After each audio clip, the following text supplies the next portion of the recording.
astele.tv.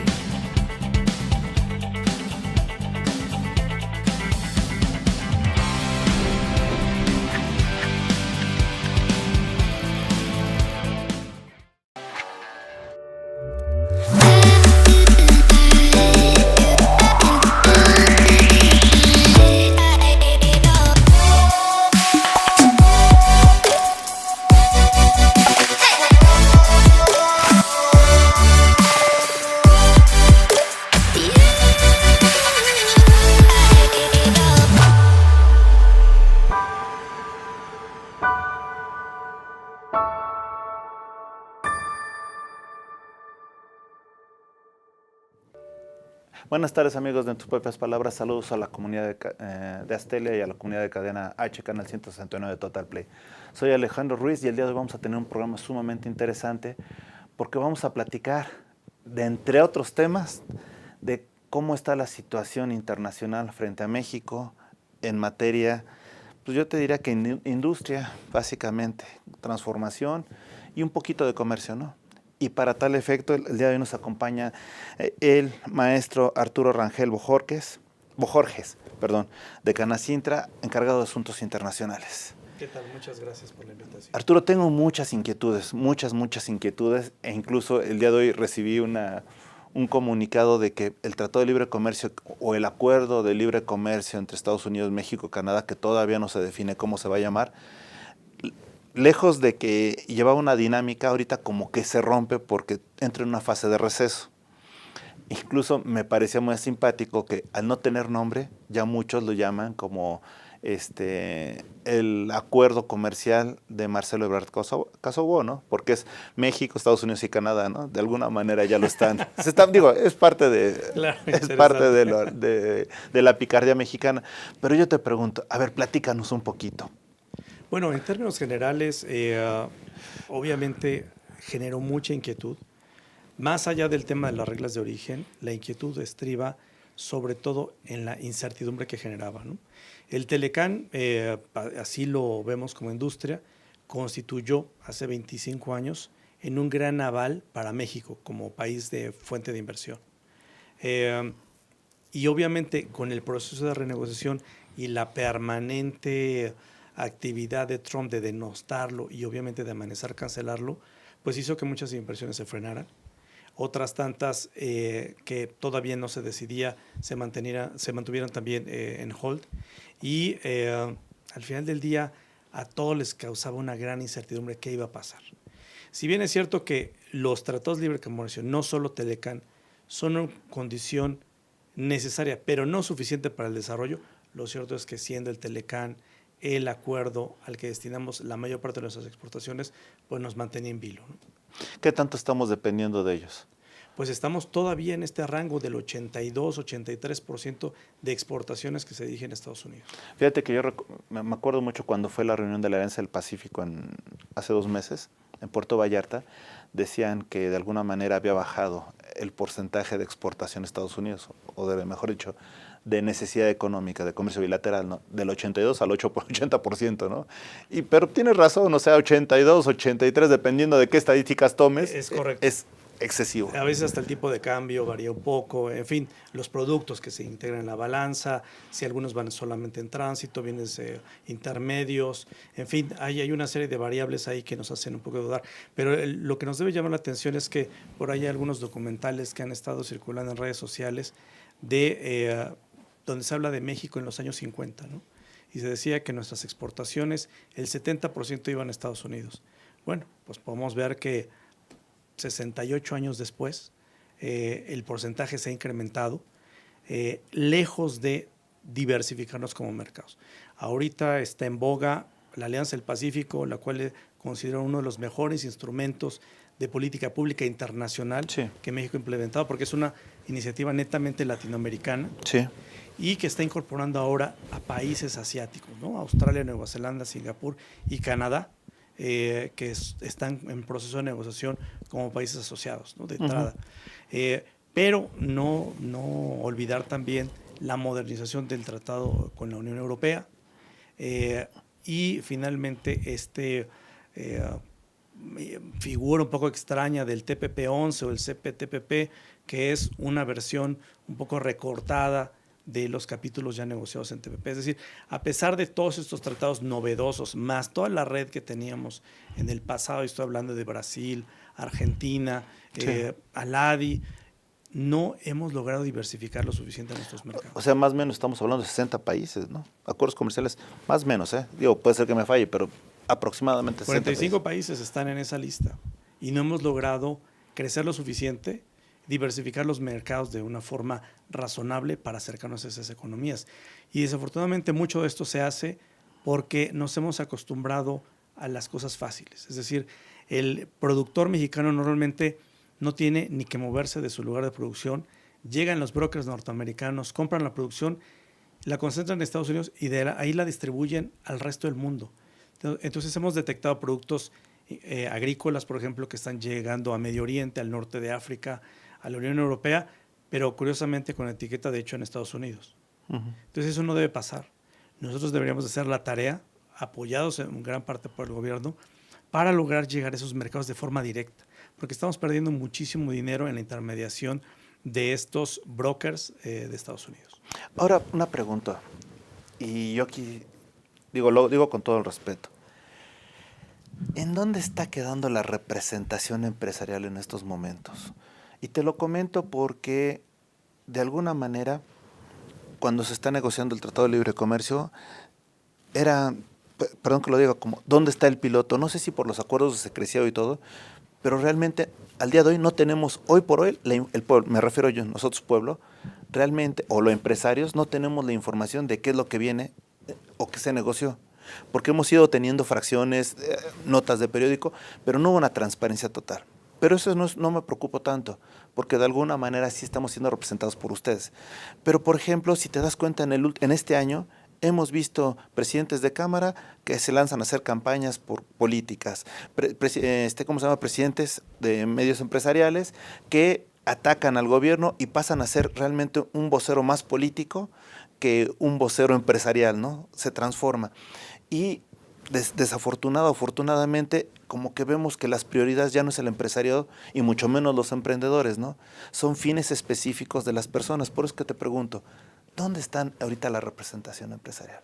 Bueno, yo te diría que no solo desde Telecán, desde mucho antes ha habido una coordinación muy importante, guiada por Concamín, cuando hablo de las cámaras industriales, que es donde Canacintra también forma parte.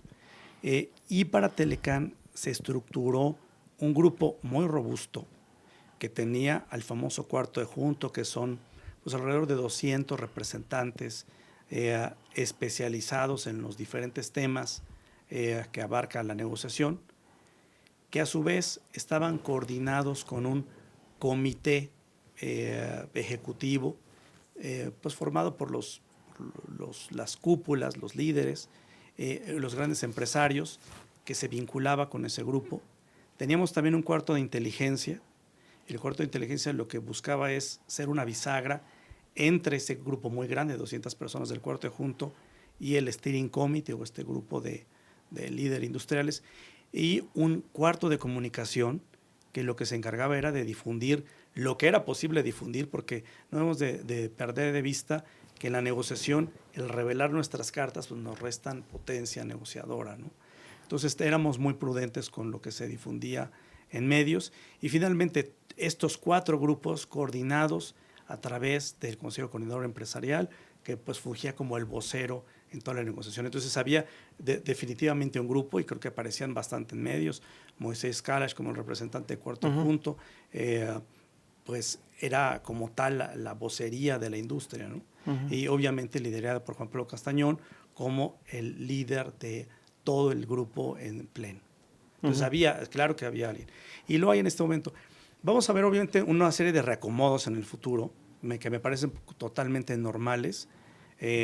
Cualquiera notará que hace 6 meses el presidente electo era el peligro para México y ahora es una persona con la que se tiene el diálogo, con la cual se está buscando acuerdos, con el cual hay mesas de trabajo y creo que esa es quizás la idea.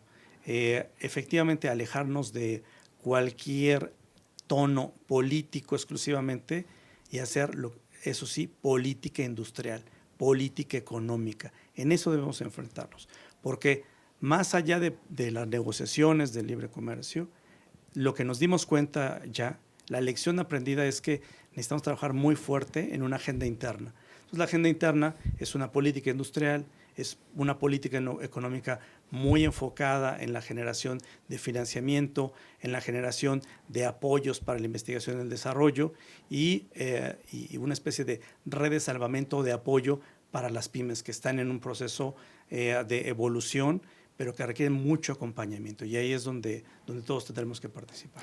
Ahora bien, te pregunto, por lo que me estás diciendo, de alguna manera estamos medianamente bien representados o bastante bien representados, dependiendo.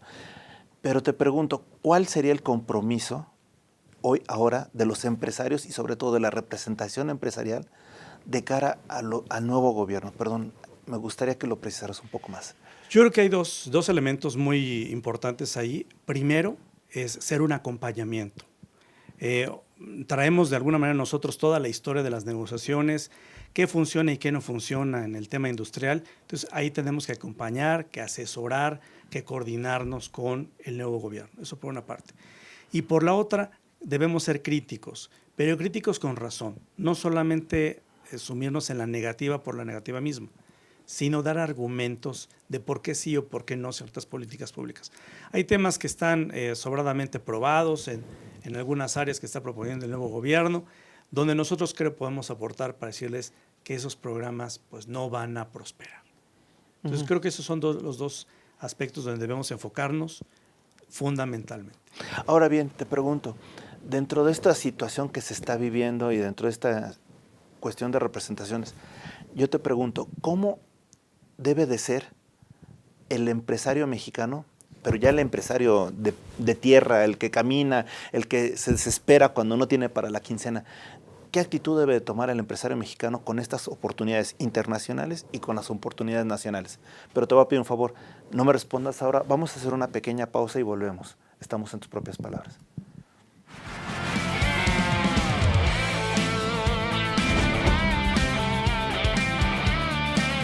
Astele.tv.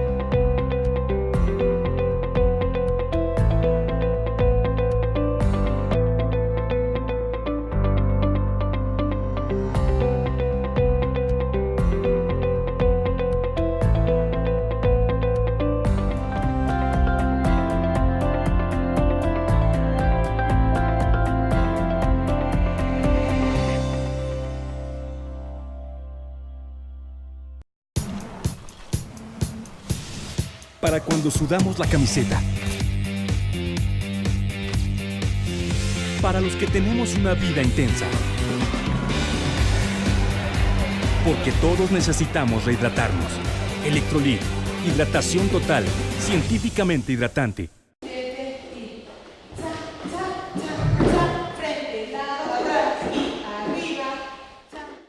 Para mí el baile es como una terapia porque me ayuda a relajarme, a desestresarme y a sentirme mejor. Cuando era estudiante estuve becada por el taller de baile y al terminar la licenciatura me ofrecieron quedarme como maestra de danza y acepté de inmediato. Más que un trabajo, lo veo como una forma de regresarle a la institución el apoyo que en algún momento me brindó. Estudié psicología porque siempre me ha gustado ayudar a las personas que están a mi alrededor. Actualmente estoy haciendo una investigación con cuidadores primarios de pacientes con cáncer y esta experiencia me ha llevado a plantearme nuevos horizontes en lo profesional. Soy Carla Fernández y uní la psicología y la danza para ayudar a que la gente se sienta mejor. UNILA es más.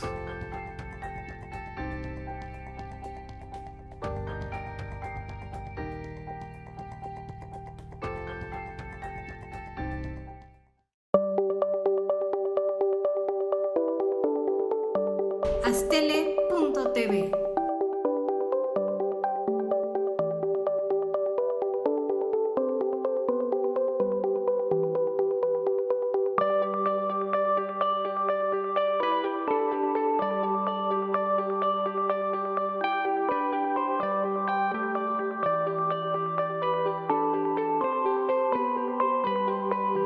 Astele.tv.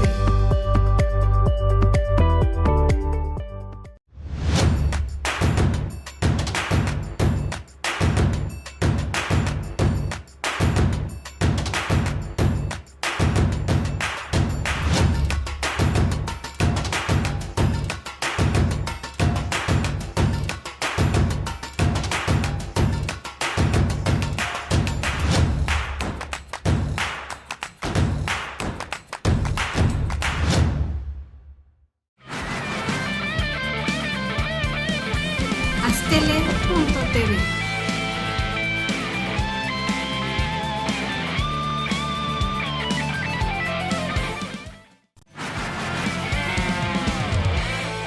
Regresamos, amigos, de tus propias palabras.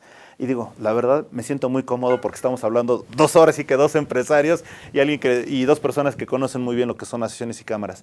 Arturo, ¿cuál debe de ser el perfil del empresario actual? Y te lo comento porque de alguna manera pasamos de una transformación nacionalista, del empresario nacionalista que se desgarraba con en los 70s, quizá en los 80s, a un empresario libertario, ¿no? Si lo quieres llamar así, con Fox, con Calderón, con Zedillo, que estábamos todos en la globalización. Y ahorita lo que se ha planteado es volver a un nacionalismo. Pero dentro de este contexto, regresamos a un nacionalismo en tiempos de globalización. Con el debido respeto, yo ya no lo entendería como... O sea, se me hace difícil entenderlo. Cerrar fronteras para fortalecerlo, pues de alguna manera son muchas ideas. Eventualmente tendremos que ver el Plan Nacional de Desarrollo, etcétera, conocerlo. Pero dentro de esta situación, dentro de este laberinto de ideas, ¿cómo entenderías el compromiso del empresario de cara a los siguientes 6 años? Bueno, yo no vería muy diferente el compromiso del empresario del compromiso de todos los ciudadanos. Entonces ahí el primer punto sería utilizar este término ya hasta un poco trillado de ser glocal, ¿no?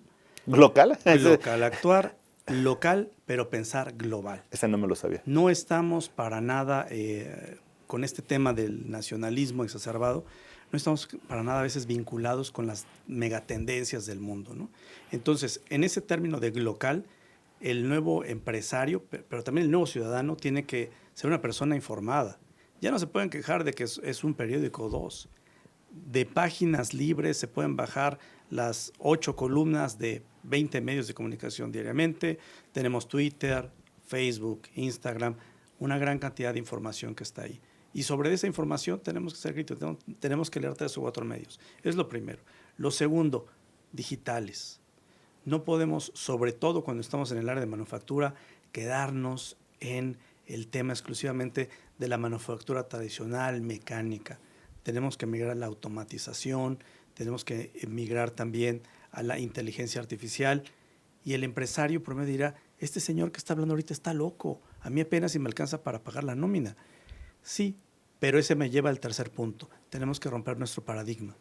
Nos hemos quedado pensando que las grandes aplicaciones o la inteligencia artificial o la automatización es algo carísimo que solo las grandes transnacionales pueden comprar. No es cierto.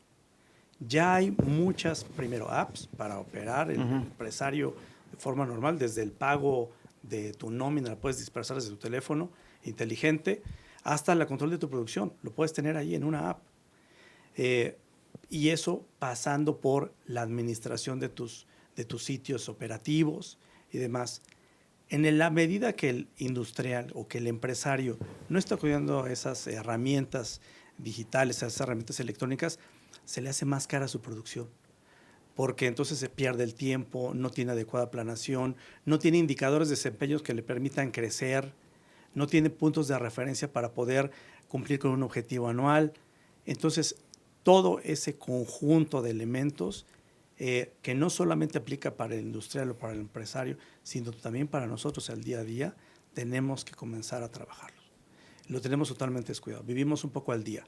Es increíble que, por ejemplo, en el tema de la discusión del salario mínimo, Se habla mucho, pero la verdad con pocas cifras, y se descuida un elemento importantísimo. Cuando hablamos por ejemplo, de Canacintra, pues somos el espejo de la economía nacional. Entonces tenemos 90% de MIPYMES y 10% de empresas grandes. Bueno, el empresario pyme, en promedio, según estadísticas, está ganando alrededor de 8,500 pesos al mes. Entonces no son los industriales, los que andan en el yate, vuelan en aviones privados, no. Es casi un ciudadano de a pie, como cualquiera de nosotros, que realmente está haciendo un gran esfuerzo por sacar adelante su producción, su nómina y poder tener un ingreso adicional. Sí, pero también tienes toda la razón de que es el 90%, pero también hay otros empresarios que se han excedido de los grandes, de los que nadie quiere, pero que tenemos bastantes, que consolidando, ¿no? Pero eso es parte de las políticas públicas donde tenemos que hacer. De acuerdo, pero me refiero, situación. entiendo perfectamente lo que estás comentando, de la necesidad de crear a esos empresarios fuertes, a las MIPYMES, consolidarlos, etcétera, pero también vemos que los grandes se han beneficiado de alguna manera de esquemas de legislación, ¿no?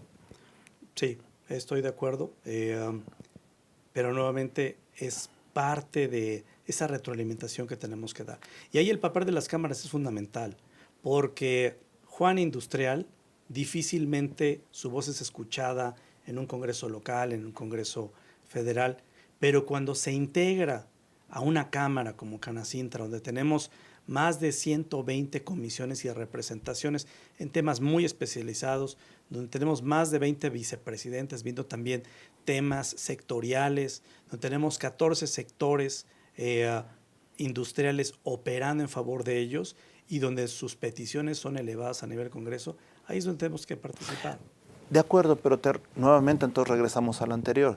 Los empresarios estamos siendo bien representados. Tú acabas de comentar en Canacintra, etcétera, pero digamos de alguna manera que hoy por hoy es la excepción. Si nos vamos a otras cámaras, o cámaras que de alguna manera se han prostituido porque han permitido que sus presidentes participen, sean propuestos por partidos políticos violando cualquier tipo de norma, y una cosa es ser político y otra cosa es ser partidista, y han llegado por partidos a ocupar puestos de legisladores, no es lógico. O cámaras que tienen, o asociaciones empresariales que tienen una cercanía grande con el gobierno, sus líderes, dices, oye, ¿qué está pasando, no? Bueno, ahí de entrada hay una ley de cámaras y sus confederaciones que precisamente prohíbe esto, ¿no? Esta participación política dentro de los organismos empresariales está prohibido. Bueno, política sí, partidista no, ese es el punto, ¿no? Ambas. No, esto no está permitido de nuestra ley de cámaras y sus confederaciones. De hecho, uno de los grandes temas que se tocaron al inicio de la gestión de nuestro presidente Enrique Guillén fue pues ver la penosa salida, por ejemplo, de uno de nuestros más destacados vicepresidentes de enlace legislativo, porque fue nombrado al mismo tiempo representante del gobierno de Zacatecas en la Ciudad de México. Entonces, choca el estatuto de la Cámara, la ley de cámaras y confederaciones con esta designación, y pues tuvimos que decirle, discúlpanos Raúl, te adoramos, eres un tipazo, una gran figura dentro de la Cámara, pero no puedes estar aquí.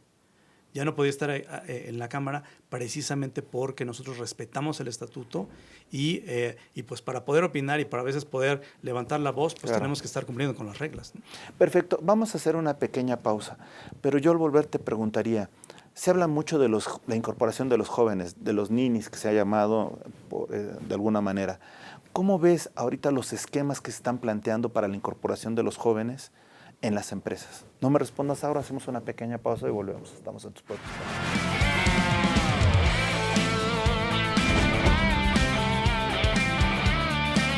Astele.tv.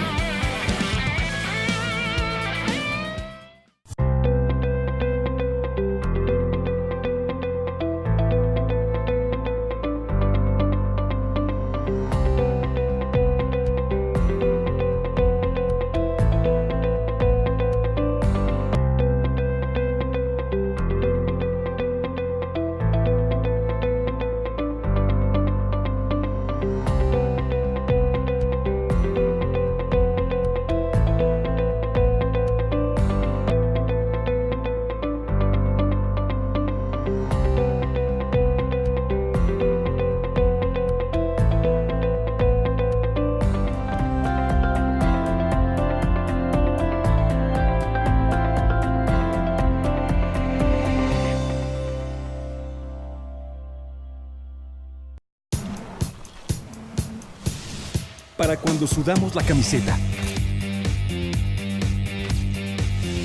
Para los que tenemos una vida intensa. Porque todos necesitamos rehidratarnos. Electrolit, hidratación total, científicamente hidratante.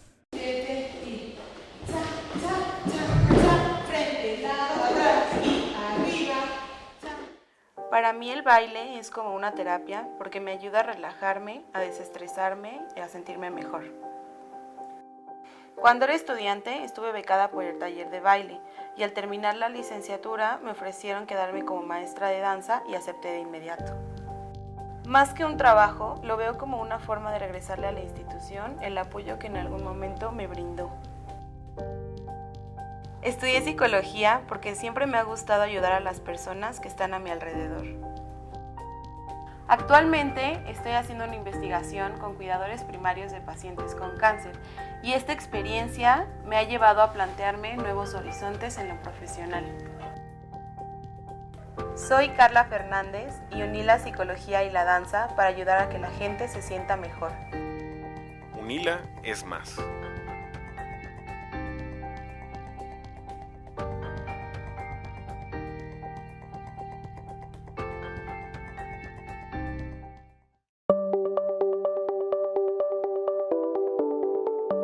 Astele.tv.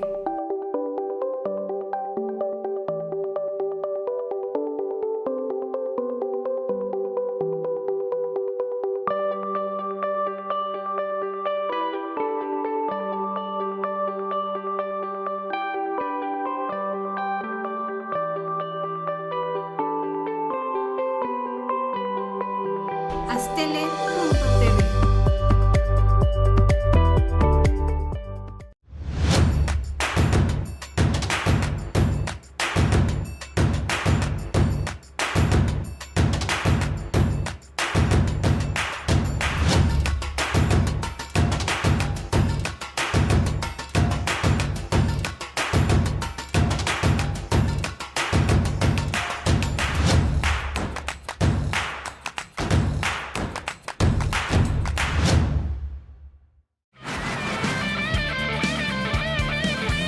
Astele.tv.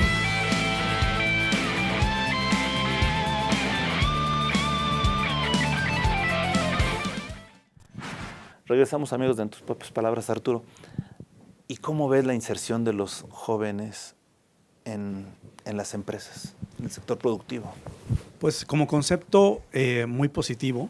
Sin embargo, la forma en la que vamos a aterrizar la inserción de los ninis a las empresas es donde debemos todavía trabajar mucho en los detalles. Es decir, necesitamos saber si estos jóvenes se van a insertar para que nosotros podamos capacitarlos y ellos obtengan una certificación del empleo a través del programa Conocer de la Secretaría del Trabajo, saber si los vamos a reincorporar otra vez un poco al esquema formal de educación y van a poder ser parte de nuestro nuevo sistema de educación dual. Necesitamos saber también si eso se lo vamos a tomar como prácticas profesionales, si van a ser, les vamos a dar un carácter de asimilado como becarios. Es decir, necesitamos identificar con mucha claridad cuál es el estatus jurídico de todos ellos, cuál es el objetivo del programa. No es nada más tenerlos ahí para que vayan a estar sobre sus redes sociales, en los teléfonos, sino es para que ellos aprendan, por una parte, y que contribuyan a las empresas. Es decir, yo retomaría un lema de la educación oficial de hace muchos años: enseñar haciendo y aprender produciendo. Claro. En esa medida tienen ellos que insertarse a esta dinámica laboral, porque uno de los grandes problemas que detectamos en las empresas es que cuando queremos incorporar a alguien recién egresado, es muy complicado, hay que capacitarlo más de un año. ¿Por qué? Porque no saben trabajar, no saben la dinámica, no saben solucionar problemas. Saben memorizar, saben resolver exámenes, saben hacer copy-paste para terminar un documento, pero resolver un problema específico ya es muy complicado. El trabajo en equipo es complicado para ellos. Pero fíjate, Arturo, aquí dentro de lo que se ha manejado de las propuestas del nuevo gobierno, muchas personas nos han hecho la observación de algo básico: el que paga manda, ¿no? y el gobierno dice es que yo les voy a pagar a los niños, a los jóvenes para que vayan a tu empresa. Pero entonces ahí se rompe algo básico, ¿no? La jerarquía.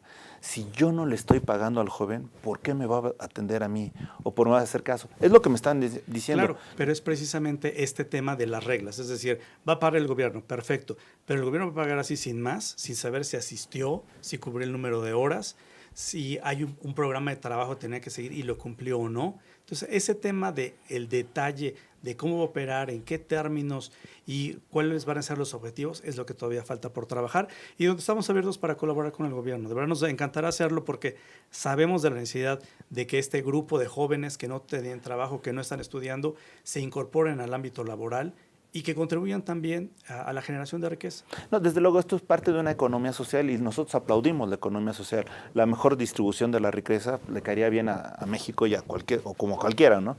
El hecho de que muchos dicen, no, es que no debe de haber un slim. No, ojalá que hubiera 50 slims aquí, porque significaría que hay 50 millonarios que están o multimillonarios que están metiéndole a México, ¿no? O a otros lugares, pero generando riqueza. Pero esa es una de las tantas inquietudes, ¿no? Ahora bien, dentro de este concepto de economía social también se habla mucho de la creación de cooperativas. Y qué bueno, nada más te lo adelanto, qué bueno que se maneje esta posibilidad de que haya gente de gremios distintos o de un gremio que se incorpore y echen a andar una idea productiva. Pero necesitamos poner mayor atención al desarrollo de planes de trabajo, de proyectos de inversión, de planes de negocios. Aquí yo te pregunto, de ser necesario crear estos planes de negocios y analizarlos, ¿Canacintra participaría en estos esquemas? Encantados de la vida. Si algo nos hace falta a veces es la difusión. Sabemos, por ejemplo, que tenemos una enorme ausencia en el grupo de los jóvenes. Los jóvenes no ubican Canacintra. Obviamente es mucho más la gente mayor la que la ubica, la que sabe que vamos a cumplir el próximo 3 de diciembre 77 años de existir, pero eso también nos ubica como una organización pues quizás longeva, anquilosada, y ahí es donde ellos se retraen. Bueno, nosotros hemos trabajado para jalar a la juventud. Tenemos una comisión de jóvenes industriales que tienen proyectos importantísimos, ¿no? Algunos ellos que han ganado premios de innovación en sus estados o a nivel nacional, algunos otros que exportan a todas partes del mundo, y ahí es donde queremos enfocar las baterías. Creemos que esta renovación que comenzó con el ingeniero Rodrigo Alpizar y continúa por Enrique Guillén, nos ha ayudado mucho a ir nuevamente recuperando un poco de esa imagen, de esos valores que requiere la industria, pero necesitamos todavía dar un jalón más para poder ser más vocales en los medios, para que los jóvenes nos identifiquen y aspiren a estar en una organización como la nuestra. No, y fíjate que algo que estás comentando, hay que aplaudir lo bueno, ¿no? Y si ustedes logran que esos jóvenes que han destacado o empresarios destaquen, ¿por qué no darles un espacio de alguna manera para que vengan a platicar su experiencia? Y yo a través de Astele te conmino a que cuando tengas proyectos que valga la pena mencionar, proyectos de éxito, compártelos, ahora sí no sean díscolos, ¿no? Como dirían en mi pueblo, y tráiganlo aquí para que hablen ellos de su experiencia, ¿no? Con todo gusto, nosotros encantados. De verdad lo que hace falta muchísimo también es que nosotros nos creamos que tenemos la capacidad como país. Salimos a comprar maquinaria y equipo a Europa, equipos usados a Estados Unidos o tecnología china, pero aquí la tenemos. Aquí tenemos grandes desarrollos de maquinaria y equipo, pero los despreciamos. No, esto es mexicano, esto debe ser chafa, esto no va a funcionar, no va a jalar. Tenemos de verdad una capacidad técnica y ya una asimilación tecnológica tan buena que podemos hacer prácticamente cualquier cosa. Pero no lo estamos viendo, no nos estamos acercando. Y los empresarios, pues desafortunadamente, entramos otra vez con este tema de la brecha generacional, pues piensan que anunciándolo por el periódico van a lograr tener el impacto cuando pues ya realmente poca gente se acerca a través de ese medio, ¿no? Ahora, otra cosa que me llama mucho la atención, ¿qué pasa con los emprendedores? Es decir, gente que lo vamos a ver en los siguientes meses, ¿no? Gente que va a salir del servicio público, gente que va a salir de las universidades, por donde salgan, su origen empresarial ya ni siquiera lo tocamos, pero gente que va a necesitar consolidar una idea empresarial. ¿Pueden acercarse a Canacintra para tener algún tipo de capacitación u orientación? Sí, desde luego. Como te comentaba, tenemos más de 120 comisiones y representaciones. Abordamos los más variados temas, desde tecnología hasta temas muy básicos de consultoría, para poder apoyar a los industriales, a los emprendedores. Y ahí, la verdad, hace falta muchísimo trabajo. Ahí nos van a hacer casi, te diría, falta recursos. El emprendedor promedio no sabe las cosas más básicas administrativas para su constitución. Pues comienza a hacer negocios, comienza a producir algo, comienza a tener ingresos y se entera que se tenía que dar de alta ante Hacienda en el momento que le llegue el primer requerimiento porque ya tiene ingresos regulares en su cuenta, ¿no? Se entera que necesitaba una licencia de funcionamiento en el inmueble donde operaba, pues hasta que el vecino se queja del ruido. Entonces, esos temas, si bien son en este momento muy complejos, la idea es que a través de las iniciativas de mejora regulatoria se vayan simplificando.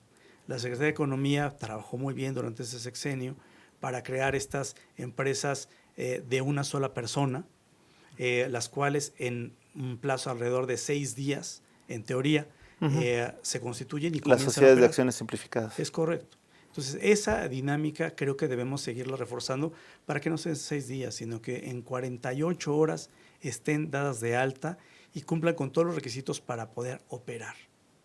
Ahí debemos de enfocarnos, porque ese es el punto de partida. Nos hemos encontrado de repente para promociones en ferias internacionales que queremos dar de alta a alguna empresa que no es de la Cámara, pero que saben que llevamos la representación. Nos dicen, yo quiero exportar, estos son mis productos, son exitosos, tienen una gran cantidad de ventas, pero resulta que no están constituidos como una empresa, sino es todavía una persona física, una actividad empresarial. Entonces, eso les cierra las puertas. Y hay que trabajar muchas cosas más, esos registros de marcas, el registro ante el INPI también de sus modelos de utilidad, o la gente que patenta, que también muchos industriales que patentan, en fin, todo esta protección, llamémosle administrativa, legal, la desconocen y hay que acompañarlos. Pero esa es la parte básica. Con eso no nos va a ayudar a hacer mejores negocios, sino simplemente participar cada vez mejor de cadenas productivas, de programas de exportación, de ferias y un largo etcétera. Donde tenemos que enfocarnos también es en sus temas financieros. Muchos de ellos, por desconocimiento, también se enfocan en el financiamiento exclusivo de la banca tradicional. Incluso muchos exclusivamente de tarjeta de crédito, cuando es el financiamiento más caro que podrán conseguir. Claro. Hay que ayudarlos con eso. El otro gran tema donde hay que apoyarlos es en sus valuaciones financieras. Muchos de ellos les preguntan, oye, ¿cuánto vale tu empresa? No, pues mi empresa vale tantos millones. Bueno, ¿cuánto vendiste? Y de esas ventas, ¿cuánto fue realmente de utilidad? No, pues fue 100,000 pesos. Pues entonces, tu empresa no vale eso.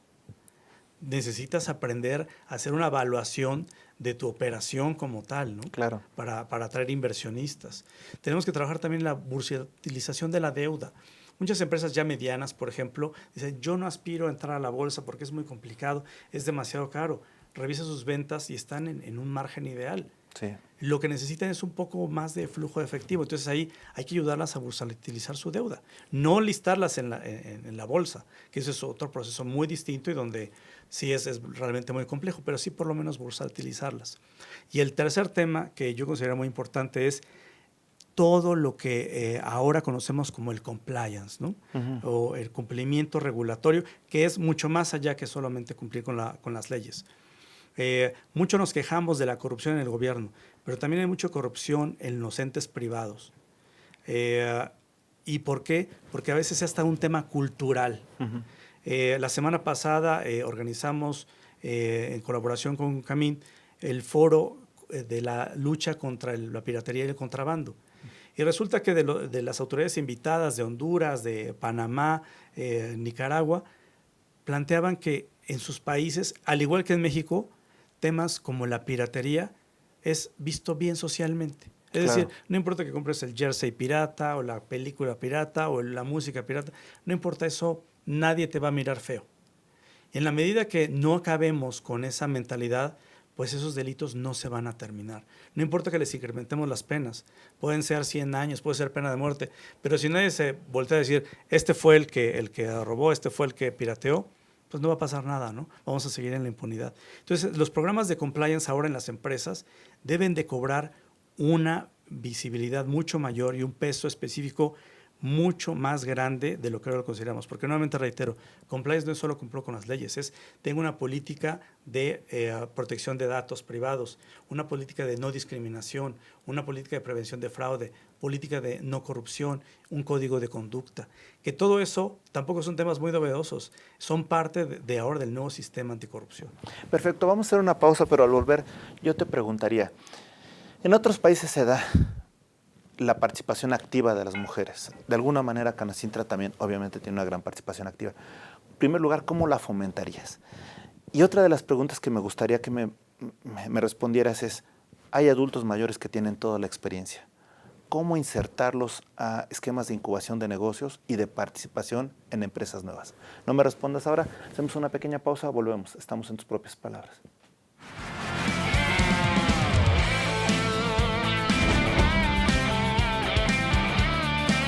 Astele.tv.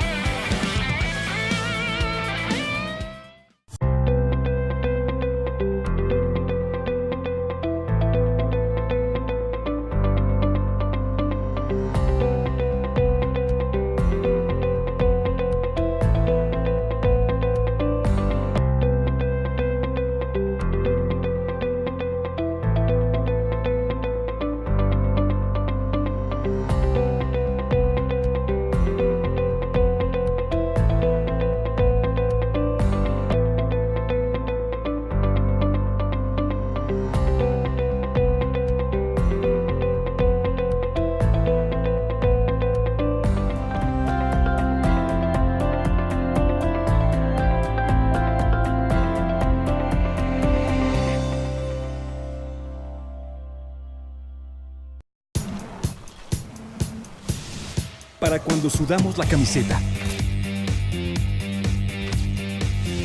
Para los que tenemos una vida intensa. Porque todos necesitamos rehidratarnos. Electrolit, hidratación total, científicamente hidratante.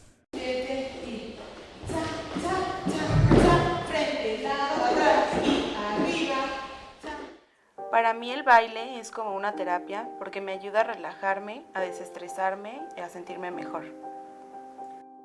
Cuando era estudiante estuve becada por el taller de baile y al terminar la licenciatura me ofrecieron quedarme como maestra de danza y acepté de inmediato. Más que un trabajo, lo veo como una forma de regresarle a la institución el apoyo que en algún momento me brindó. Estudié psicología porque siempre me ha gustado ayudar a las personas que están a mi alrededor. Actualmente estoy haciendo una investigación con cuidadores primarios de pacientes con cáncer y esta experiencia me ha llevado a plantearme nuevos horizontes en lo profesional. Soy Carla Fernández y uní la psicología y la danza para ayudar a que la gente se sienta mejor. Unila es más.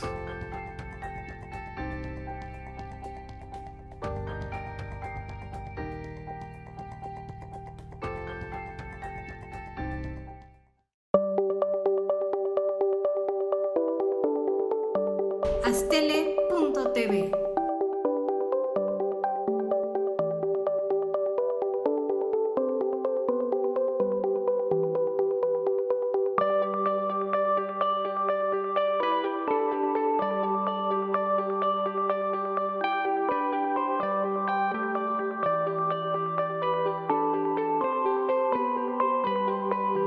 Astele.tv.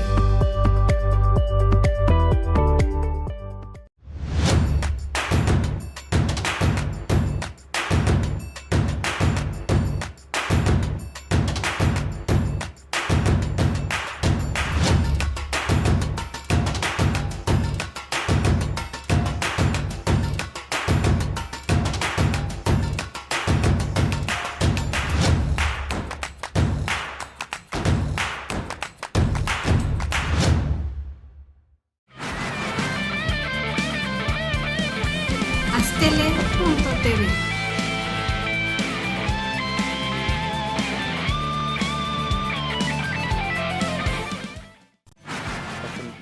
Regresamos, amigos, de En tus propias palabras. Y bueno, antes de irnos a la pausa te comentaba, en este sentido, hay adultos mayores que por alguna circunstancia, ya sean jubilados o no, tienen una gran experiencia empresarial o experiencia técnica y no se apoyan, no se utilizan. Hay mujeres que en un momento dado quieren tener la oportunidad y digámoslo así, quizá Canacintra sea de los que apoyan más a la mujer, porque incluso una de sus presidentes, expresidentes, ahorita está muy bien posicionada en el nuevo gobierno, pero pues lo cierto es que son la excepción, no la regla.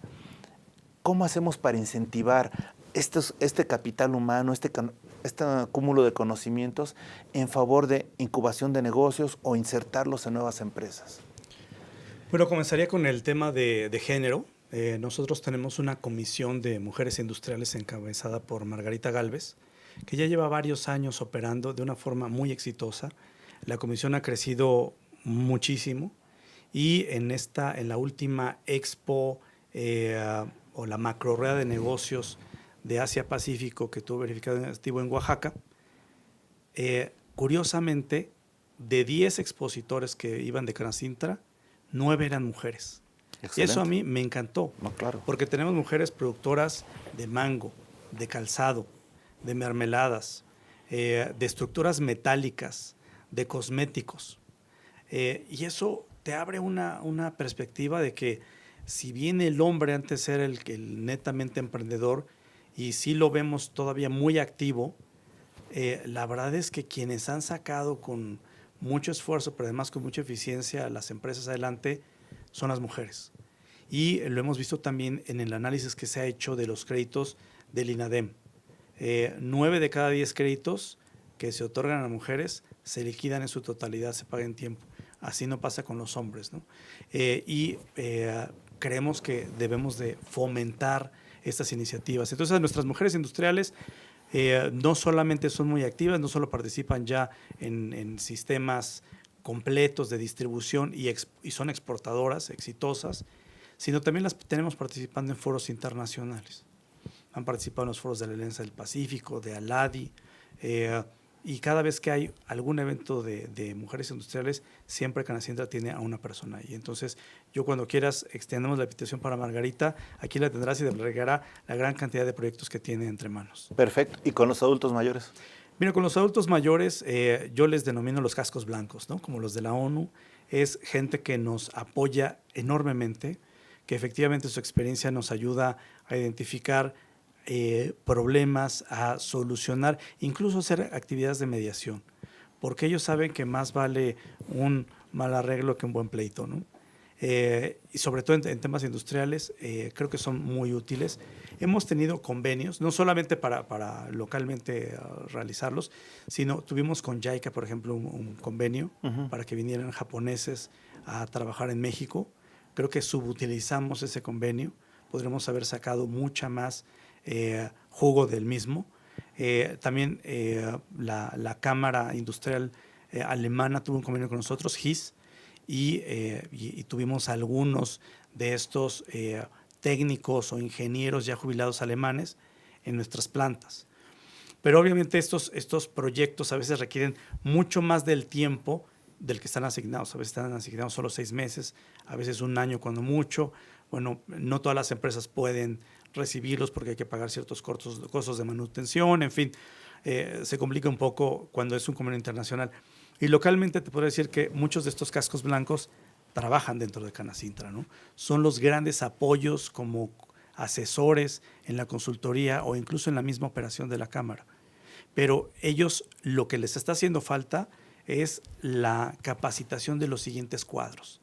Hay una brecha generacional muy grande de repente entre nuestros cascos blancos y los jóvenes industriales. Arturo, estamos por concluir, pero yo te haría rápidamente 2 preguntas. La primera, ¿cómo vislumbras el papel de Canacintra de cara al nuevo gobierno? Esa es la primera, pero ya en el caso específico de Canacintra. Y sobre todo, si puedes tú desde tu área que te toca, que es asuntos internacionales. Y el otro punto, bueno, respóndeme antes de eso. Bueno, considero que Canacintra debe ser un enorme crítico del sistema, pero nuevamente crítico fundamentado, con argumentos.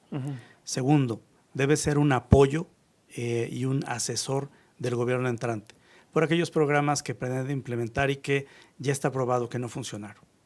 Y el tercer elemento fundamental me parece que es el de la coordinación y evaluación de programas que han estado funcionando y que se les pretende desaparecer.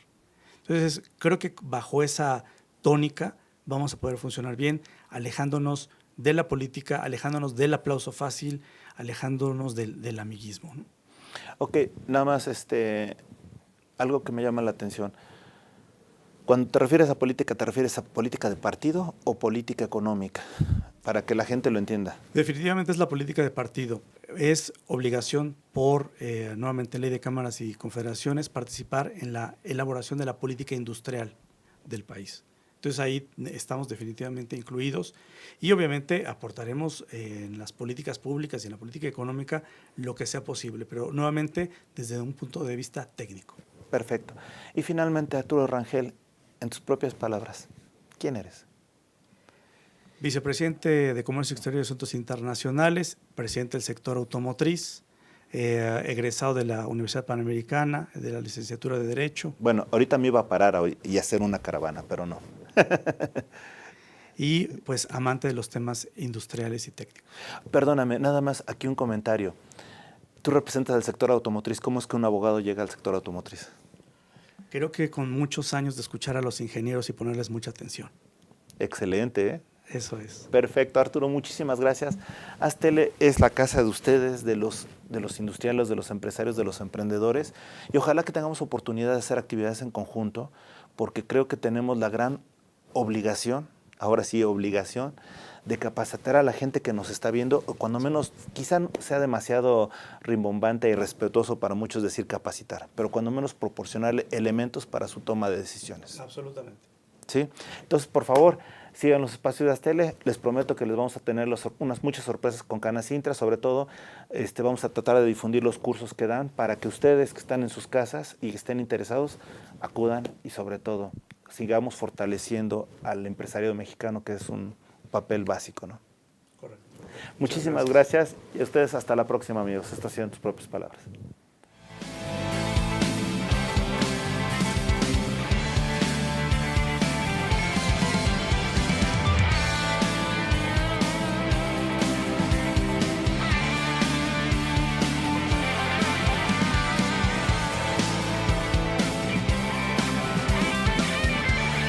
Astele.tv.